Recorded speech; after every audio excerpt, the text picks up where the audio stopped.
बिस्मिल्लाहिर्रहमानिर्रहीम। अस्सलाम वालेकुम एवरीवन। उम्मीद है सब ठीक होंगे। आज का जो हमारा टॉपिक है that is purpose of a business. और अपनी वीडियो को स्टार्ट करने से पहले मेरी एक यही रिक्वेस्ट है कि डॉक्टर आफ़िया ग़ज़ा और सूडान की मुश्किलात में आसानी के लिए एक बार दुआ कर दो। क्या पता हम में से किसी एक की दुआ भी उसी वक्त कबूल हो जाए। Let's start. The primary goal of any business is to earn a profit. Business have the right to retain and use their profits as they choose within legal limits, because profit is the reward for the risks they assume in providing products like goods and services. Profits benefit society by generating employment, which in turn provides income that is reinvested in the economy. Moreover, profits should be earned in an ethical and socially responsible manner. अब देखो, एक business का जो main मकसद होता है ना, वो क्या होता है कि वो प्रॉफिट कमाए। ठीक हो गया।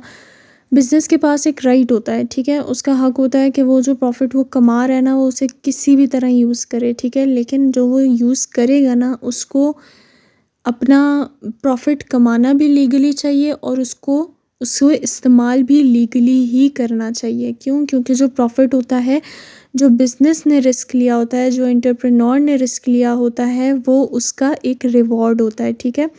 किस तरीके से रिस्क लिया होता है? गुड्स और सर्विसेज को सेल करके। अब जो प्रॉफिट है ना, वो बेसिकली जो कि बिज़नेस कमाता है, वो बेसिकली सोसाइटी को भी फ़ायदा देता है। किस तरीके से? लोगों को जॉब्स देता है। अगर बिज़नेस कोई काम नहीं करेगा, क्योंकि बिज़नेस को लोगों की ज़रूरत होती है, लेबर की ज़रूरत होती है। जब लेबर ही नहीं होंगी तो बिज़नेस नहीं चलेगा। तो इस वजह से बिज़नेस जो है वो एम्प्लॉयमेंट लोगों को देता है, मतलब अनएम्प्लॉयमेंट कम करता है, ठीक है। फिर इस तरीके से क्या होता है कि उनको इनकम मिलती है। फिर वो इनकम जो, मतलब लेबर को इनकम मिलती है, ठीक है। फिर वो जो इनकम होती है वो इकोनॉमी में रीइन्वेस्ट की जाती है, जिसकी वजह से जो इकोनॉमी है वो बढ़ती है। और इसी तरीके से जो प्रॉफिट्स होते हैं वो हमेशा एथिकली, यानी कि एथिकली कह सकते हैं कि ईमानदारी के साथ, ठीक है, एक ईमानदारी के साथ और एक सोशली रिस्पॉन्सिबल मैनर में, यानी कि आप बाकियों का भी ख्याल कर रहे हो। आप सिर्फ अपने बिज़नेस को नहीं देख रहे हो, आप इर्द गिर्द के माहौल को भी देख रहे हो कि वो भी जो है एक तरह से ठीक रहे, उसको कोई नुकसान ना पहुँचे। इस तरीके से आपको जो है वो कह सकते हैं कि एक बिज़नेस को प्रॉफिट कमाना चाहिए। अब उसके बाद है to earn a profit business needs management skills to plan and organize operations, marketing expertise to identify customer needs and financial resources to fund and expand their activities. They must also comply with laws, act ethically, and adapt to changing circumstances. Not for profit organizations also engage in similar practices. अब देखो, यहाँ पे कहा गया है कि एक profit earn करने के लिए बिज़नेस को कुछ स्किल्स की ज़रूरत होती है, जैसे कि मैनेजमेंट स्किल हो गई, ठीक है, जिससे वो जो है हर चीज़ को मैनेज करता है, प्लान करता है, ऑर्गेनाइज करता है, सारे के सारे जो डेली ऑपरेशंस होते हैं, बाकी आगे के जितने काम होते हैं उन सबको। फिर आता है मार्केटिंग एक्सपर्टाइज। मार्केटिंग एक्सपर्टाइज होनी चाहिए बिज़नेस के पास। किस तरीके से? कि भाई अब उसको गुड्स और सर्विसेज भी तो प्रोवाइड करनी होती हैं, गुड्स भी तो सेल करने होते हैं, जिसकी वजह से उसके पास मार्केटिंग एक्सपर्टाइज होनी चाहिए। यानी कि उसे ये पता होना चाहिए कि जो जिस कस्टमर को वो गुड्स सेल कर रहा है, ये जिस कस्टमर को वो सर्विस प्रोवाइड कर रहा है, उसकी ज़रूरत क्या है, ठीक है। वो उसी के हिसाब से उसे गुड्स बेचेगा या सर्विस प्रोवाइड करेगा। और उसके अलावा आती है फाइनेंशियल रिसोर्सेज। फाइनेंशियल रिसोर्सेज यानी कि उसके पास पैसा होना चाहिए ताकि वो अपने बिज़नेस को आगे बढ़ा सके, अपने बिज़नेस की ग्रोथ कर सके, अपने बिज़नेस को चला सके, ठीक है। और उसके अलावा उसको लॉस को भी देखना पड़ता है, ठीक है। यानी कि वही ऊपर वाली बात हो गई कि एथिकली उसको एक्ट करना पड़ता है, ठीक है। उसको ईमानदारी के साथ चलना पड़ता है। और मार्केट्स में बहुत से चेंजेस आते हैं, ठीक है। कभी लोगों को कोई प्रोडक्ट पसंद होता है, कभी लोगों को कोई प्रोडक्ट पसंद होता है, तो वो उसके हिसाब से अपने आप को एडजस्ट करता है, वो उसके हिसाब से अपने बिज़नेस को एडजस्ट करता है, ठीक है। अब नॉट फॉर प्रॉफिट ऑर्गेनाइजेशंस भी होती हैं, उनको भी इन्हीं स्किल्स की ज़रूरत होती है। उनको भी एथिकली एक्ट करना पड़ता है। उनको भी जो है वो एक तरह से जो चेंजेस होती हैं उनके साथ अपने आप को एडजस्ट करना पड़ता है, ठीक है। लेकिन उनका मकसद क्या होता है कि वो प्रॉफिट नहीं कमाते, ठीक है। उनका मेन मकसद प्रॉफिट नहीं होता। उनका जो मेन मकसद होता है वो लोगों की मदद करना होता है, ठीक है। बाकी यही चीज़ें उनको भी चाहिए होती हैं। फिर उसके बाद है to remain profitable business must produce quality products, operate efficiently and act in a socially and ethically responsible manner towards stakeholders such as customers, employees and investors, many businesses are also concerned about the environmental impact of their products. अब देखो, अगर एक business चाहता है ना कि वो profit कमाता रहे, ठीक है? तो उसको क्या चाहिए होगा? उसको चाहिए होगा कि वो एक क्वालिटी प्रोडक्ट्स बनाए, वो अच्छे से काम करे। उसको चाहिए कि वो मतलब एक तरह से जो स्टेक होल्डर्स हैं, स्टेक होल्डर्स में कस्टमर्स आ जाते हैं, एम्प्लॉइज़ आ जाते हैं, इन्वेस्टर्स आ जाते हैं, इन सब के साथ एक ईमानदारी में और जो है अच्छे बिहेवियर के अच्छे अखलाक के साथ रहे, ठीक है? और उसके अलावा ये कि जो बिज़नेस होते हैं उनको अपने इन्वायरमेंटल इम्पैक्ट्स भी देखने पड़ते हैं, ठीक है? यानी कि जो भी वो प्रोडक्ट्स बना रहे हैं या फिर वो सेल कर रहे हैं, उनका इन्वायरमेंट पे कोई इफ़ेक्ट ना हो, ठीक है? जो उनके इर्द-गिर्द की सराउंडिंग है, इन्वायरमेंट है, उसको कोई नुकसान ना पहुँचाओ, ठीक है? तो वो इन सब चीज़ों का ख़्याल रखते हैं। As part of a strategic review, management should regularly reconsider the purpose of the entity they manage and what it is trying to achieve. In the strategic planning process, goals, objectives, and strategies should be formulated with the aim of fulfilling the entity's purpose. A business entity should maintain a hierarchy of aims and plans. A useful way of presenting this is shown below. अब देखो, एक जो business है ना वो future के plans कैसे बनाता है।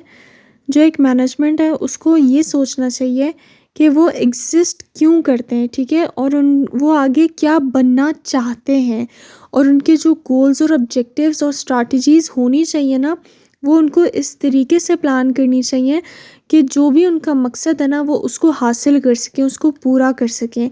और इसी तरह एक बिज़नेस एंटिटी को अपने गोल्स और ऑब्जेक्टिव्स एक हायरार्की में मेंटेन करने चाहिए। यानी कि हायरार्की कहते हैं कि जो एक step by step level system नहीं होता, यानी कि हर चीज़ को स्टेप बाय स्टेप लेके चलना, लेवल वाइज लेके चलना, उस चीज़ को हायरार्की कहते हैं, ठीक है? और बाकी यहाँ पे आगे जाके एक टेबल दिया हुआ है, useful way of presenting this, तो वो फिर हम आगे पढ़ते हैं। अब देखो, जैसे मैंने बताया हायरार्की का कि वो एक step by step level system होता है, तो यहाँ पे भी एक step by step level system दिया हुआ है। जैसे फर्स्ट हम जब भी कोई बिज़नेस प्लान करते हैं तो हम सबसे पहले विज़न देखते हैं। विज़न क्या होता है? फ्यूचर आउटलुक, यानी कि फ्यूचर की हमारी ड्रीम क्या है, ठीक है? हमने क्या चीज़ हासिल करनी है। फिर उसके बाद जब हम पता कर लेते हैं कि भाई अच्छा हमारी फ्यूचर ड्रीम या फ्यूचर आउटलुक ये है, फिर हम मिशन पे आते हैं, ठीक है? कि हमारा ओवरऑल पर्पस क्या है, अभी का हमारा पर्पस क्या है, ठीक है? अब हमने क्या करना है, उसको हासिल करने के लिए अब हमने क्या करना है। फिर हम अपने गोल्स सेट करते हैं, ठीक है? यानी कि जनरल एम्स जो होते हैं, यानी कि कह सकते हैं कि हमारी जो डेस्टिनेशन होती है, ठीक है? यानी कि हमने मतलब हमारा जो मेन हमने क्या चीज़ पानी है, क्या चीज़ हासिल करनी है, हमारी लास्ट डेस्टिनेशन क्या है, हमने कहाँ तक पहुँचना है, ठीक है? फिर आते हैं ऑब्जेक्टिव्स। ऑब्जेक्टिव्स होते हैं स्पेसिफिक एम्स। स्पेसिफिक एम्स किस तरह के कि भाई हमारे जो गोल्स हैं उनको उधर तक पहुंचने के लिए एक रास्ता, मतलब आप कह सकते हो हमारे जो स्टेप्स होते हैं कि हमने जो गोल्स अपने रखे हुए हैं ना उनको हासिल करने के लिए अब हमने कौन से स्टेप्स लेने, वो हमारे ऑब्जेक्टिव्स आते हैं, ठीक है? फिर आती हैं स्ट्रैटेजीज़ या फिर स्ट्रैटेजिक एम्स। वो क्या होते हैं? डिटेल लॉन्गर टर्म टारगेट्स, यानी कि जो लंबे टारगेट्स होते हैं ना उसको कहते हैं। फॉर एग्जांपल मैं खाड़ी के ब्रांड की एग्जांपल देती हूँ। अब खाड़ी का ब्रांड है, अच्छा मैं लास्ट में दूंगी एग्जांपल, पहले ये दो और पढ़ लो। टैक्टिकल प्लान्स और एम्स। टैक्टिकल प्लान्स कौन से होते हैं? इम्प्लीमेंटेशन टारगेट्स एंड बजट्स, यानी कि जो हमारे बीच के आधे टाइम के जो मीडियम टर्म वर्किंग प्लान्स होते हैं ना उन्हें कहते हैं, ठीक है? स्ट्रैटेजिक जो होते हैं वो लंबे होते हैं, पूरे टाइम के लास्ट तक के लंबे जो प्लान्स होते हैं। फिर टेक्टिकल जो मिडल होते हैं, और ऑपरेशनल प्लान्स जो होते हैं वो डेली के जो प्लान्स होते हैं, ठीक है, उनको, यानी कि जो एक्शन प्लान्स और टारगेट्स होते हैं जो हमारे डेली के काम होते हैं उनमें हम जो है उनको कह सकते हैं कि हमारे ऑपरेशनल प्लान्स होते हैं। अब एग्जांपल देखो, खाड़ी की एग्जांपल लो। अब खाड़ी का क्या था कि वो एक क्लोथिंग ब्रांड है, राइट? तो उसका क्या काम था? उसको बस ये था कि भाई मुझे बिज़नेस ग्रो करना है, मेरा बिज़नेस ग्रो करना है। वो उसकी स्ट्रैटेजिक प्लानिंग थी, ठीक है, कि उसने अपना बिज़नेस ग्रो करना है। वो उसके डिटेल्ड लॉन्गर टर्म टारगेट्स थे। फिर बीच में क्या हुआ? जो उसके मीडियम टर्म टारगेट्स हैं। अब भाई जब उसने बिज़नेस ग्रो करना है वो तो उसने सोच लिया, लेकिन अब उसके लिए उसको मार्केटिंग भी तो करनी है, उसको एडवर्टाइजिंग भी तो करनी है, उसको मतलब कोई जगह भी तो बनानी है कि जहाँ पे वो सेल कर सके। वो सारे उसके किस में आ जाते हैं? टैक्टिकल प्लान्स हो जाते हैं। जब वो एडवर्टाइजिंग करेगा, मार्केटिंग करेगा, एक शॉप बनाएगा, वो सारे मीडियम टर्म में आ गए, ठीक है? फिर आते हैं ऑपरेशनल प्लान्स। ऑपरेशनल प्लान्स कौन से होते हैं? जो उसके डेली के काम है, यानी कि अब रोज़ खाड़ी जो है वो कपड़े तो सेल करता होगा ना, ठीक है, हर कोई ऑर्डर लेता होगा, हर कोई जो है वो मतलब शॉपकीपर जो है वो किसी ना किसी को डेली कपड़े सेल करता होगा, राइट। तो वो जो सेलिंग है डेली बेसिस पर, वो ऑपरेशनल प्लान्स हैं, ठीक है, यानी कि जो डेली के एक्शंस हैं। अब समझ आ गई? फिर उसके बाद है an important aspect of managing a business is establishing its purpose and providing clear communication to stakeholders. This can be achieved through the creation of a mission statement and a vision statement. अब देखो, जब कोई business start होता है ना, तो वो अपने लिए स्टार्ट नहीं करते आप, ठीक है, कि आप भाई खुद ही जो है प्रोडक्ट्स बना रहे हो और ख़ुद सेल कर रहे हो। आप किसी को बेचने के लिए स्टार्ट करते हो, ठीक है, आप दूसरों के लिए स्टार्ट करते हो, दूसरों की जो नीड्स होती हैं उसी के अकॉर्डिंग आप जो है अपना प्रॉफिट कमाने के लिए उस बिज़नेस को चलाते हो, ठीक है। तो अब हमें उन्हें बताना भी तो है ना कि हमारे बिज़नेस का मकसद क्या है, हमारा बिज़नेस क्या सेल करना चाह रहा है, हमारे बिज़नेस का विजन क्या है, हमारे बिज़नेस का मिशन क्या है, राइट।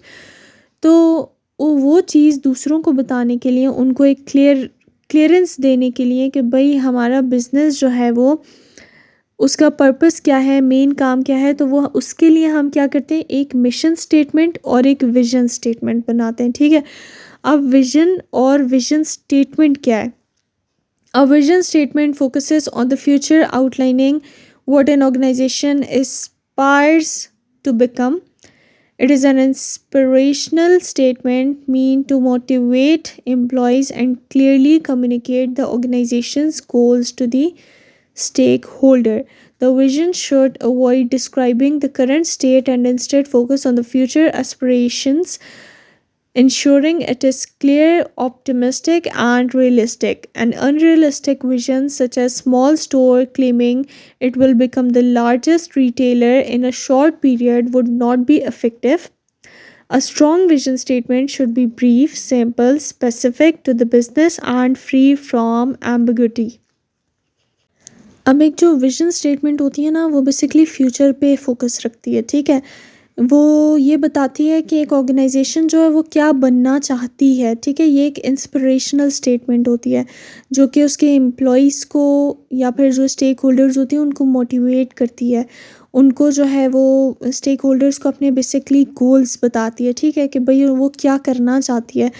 विजन जो है ना, उसको करंट स्टेट नहीं बतानी होती, ठीक है। विजन जो है वो टोटली फ्यूचर से रिलेट करता है, ठीक है, वो फ्यूचर पे जो है वो फोकस रखता है और जो है वो रियलिस्टिक होना चाहिए, ठीक है। एक विजन स्टेटमेंट जो है वो क्लियर होनी चाहिए, ऑप्टिमिस्टिक होनी चाहिए और वो रियलिस्टिक होनी चाहिए।